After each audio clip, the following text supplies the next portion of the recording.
أعزائي المشاهدين، في هذا الفيديو سوف نناقش محورين أساسيين. المحور الأول ويتعلق برد فعل النظام الجزائري إزاء نجاحات المنتخب الوطني المغربي في كأس العالم بقطر ووصوله إلى المربع الذهبي. وفي المحور الثاني سوف نناقش بشكل أكثر استفاضة انعكاسات الانتخابات التونسية وماذا تعني الانتخابات التونسية في هذا الظرف بالذات وتأثيرها على المحيط الإقليمي والدولي. ما هي المتغيرات وما الذي ستجنيه تونس من هذه الانتخابات مع ضعف المشاركة السياسية؟ ابقوا معنا. لا يمكن إلا أن ننظر بعين الحسرة وبعين الشفقة على نظام فاقد للبوصلة، فاقد لأساليب راقية في التعامل مع الأحداث السياسية ومع الأحداث التي تنفصل أساسا في بعض الأحيان عن السياسة وعن القرارات الهوجاء، خاصة المجال التضامني الذي يجمع الدول والشعوب وهو الفضاء الثقافي الرياضي الفني. لماذا تظل الجزائر، وحين أقول هنا الجزائر فبطبيعة الحال أميز ما بين النظام الجزائري، النظام الحاكم، والشعب الجزائري. الشعب الجزائري الملتصق بهموم الشعوب العربية الإسلامية، والذي عبر عن فرحه الشديد بوصول المغرب إلى دور النصف النهائي في كأس العالم والرسائل التي أطلقها المنتخب الوطني والتجاوب الكبير الذي شهده على مستوى التضامن العربي والإسلامي. وبطبيعة الحال وهذا الأمر يكون دائما متبادلا بين الشعبين. ولا ننسى حين خرجت الجماهير المغربية في 2019 للاحتفال مع الشعب الجزائري بفوز الجزائر بكأس إفريقيا. هذا الحدث كان حدثا فارقا أيضا يبين مدى انسجام واندماج الشعوب مع بعضها البعض، وبطبيعة الحال فرحها لفرح يعني الشعب المغربي بمناسبة التأهل إلى نصف النهاية، نهاية كأس العالم. لكن للأسف الشديد أن النظام الجزائري تعامل بشكل غريب، سواء كان إعلاميا وخاصة على المستوى الإعلامي، الإعلام الرسمي أقول، حيث شاهدنا بكل غرابة بعض المقتطفات من التلفزيون الجزائري تبين بالفعل أن أهل الكهف ما زالوا في سبات عميق وأن لا شيء يتغير. وبطبيعة الحال حينما يشار في قصاصات الأخبار إلى انهزام المنتخب الإسباني مع من انهزم، مع الأشباح مثلا، أو إلى عدم تأهل المنتخب الإسباني وعدم تأهل المنتخب البرتغالي، لكن ما يمكن أن نقوله هو يعني خاتمة الأتافي أو أهم الأتافي هو إقالة المدير العام للتلفزيون الجزائري شعبان أوناك.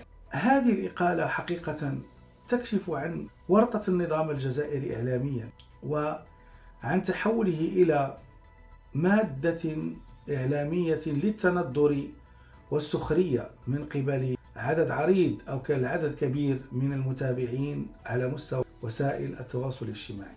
للأسف التعامل الإعلامي كان خارج النص. أيضا أصوات ناشزة من الإعلاميين والصحفيين الجزائريين الذين بطبيعة الحال لم يستطيعوا أن ينسلخوا من حقدهم ومن كرههم للمغرب والمغاربة، وظلوا يكيلون المديح للفرق الأخرى ولم يظهروا أي تعاطف مع المنتخب الوطني برغم الإنجازات الكبيرة التي حققها.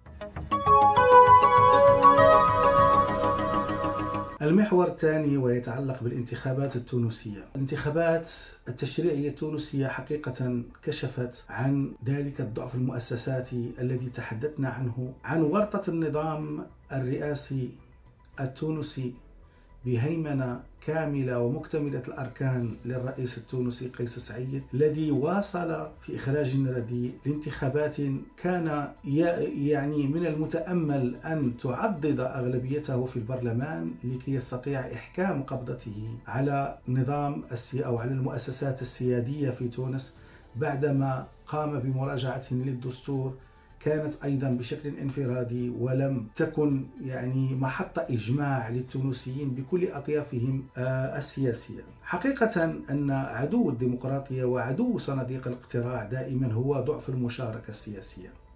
هذا المؤشر هو كفيل أو قادر على تبيان أن التجربة هي فاشلة، وأن الانتخابات التشريعية في الأخيرة في تونس لم تؤتي ما كان يرجو منها قيس سعيد، وهي حصول على الأغلبية. وبالتالي فأظن أن نسبة 8% من المشاركة السياسية أو بعض الآلاف التي شاركت في الانتخابات تكشف حقيقة عن عدم الإجماع وعن عدم رضا الشعب التونسي عن طريقة الحكم في تونس وعن قيس سعيد بكل الصلاحيات الرئاسية. وبالتالي فنجد أن معظم الأحزاب السياسية لم تشارك، أهمها جبهة، وهي أحزاب تشكل ائتلافا ومنها حزب النهضة. حقيقة أن الرسائل كثيرة في هذا الباب، وإذا أردنا تفسير ما يحصل في تونس هو أنه هذه المحصلة أو الحديث عن انتخابات كانت فاشلة، تضاف إلى سجل قيس سعيد الفاشل في تدبير أمور الحكم في تونس الخضراء، وتبين أيضا أنه هو في واد والشعب التونسي في واد آخر.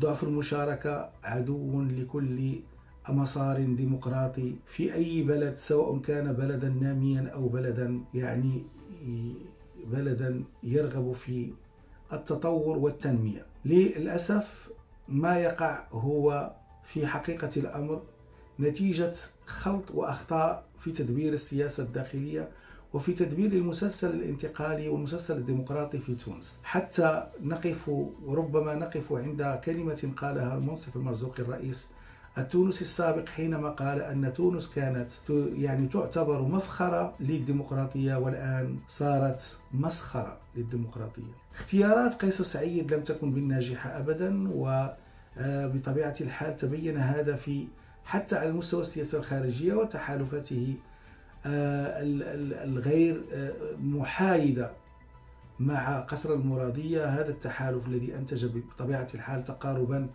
كبيرا مصلحيا وظرفيا، ولا يعبر حقيقة عن التضامن المغاربي وعن الاندماج المغاربي، حلم كل المغاربيين وحلم كل شعوب المغاربية. للأسف هذه الانتخابات تضاف ككبوة من كبوات قيس سعيد إلى سجله الفاشل في تدبير شؤون الجمهورية التونسية. نتأمل حقيقة أن يصل الشعب التونسي إلى نضج حقيقي، والشعب التونسي بطبيعة الحال شعب ناضج فعلا سياسيا، لكن ما تمر منه البلد هو مأزق دستوري وسياسي حقيقي نتمنى أن يتم تجاوزه بشكل إيجابي. وفي الأخير المرجو تفعيل الجرس والانضمام إلى القناة ليصلكم الجديد، وشكرا على المتابعة.